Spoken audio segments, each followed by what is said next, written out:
O alcalde de Pontevedra presentou esta mañá as mocións que se debaterán no pleno municipal deste venres. Os temas máis destacados son a petición do Partido Popular pola suspensión do plan de compostaxe.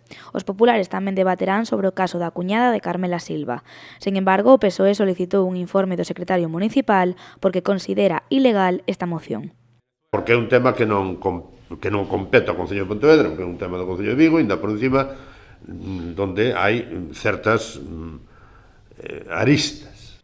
Outro dos asuntos que se levarán ao pleno municipal son os crematorios. Con esta moción, Marea Pontevedra busca protexer a veciñanza da zona leste da cidade da instalación destes incineradores.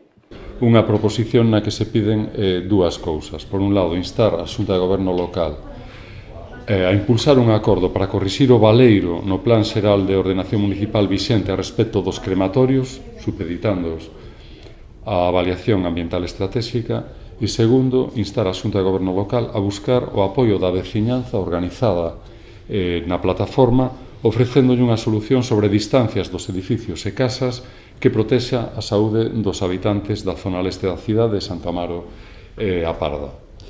O pleno deste venres será o penúltimo que se celebre antes das eleccións municipais. No mes de maio non haberá sesión plenaria e, ademais, a campaña electoral levou o Concello a adiantar a do mes de abril para o día 1.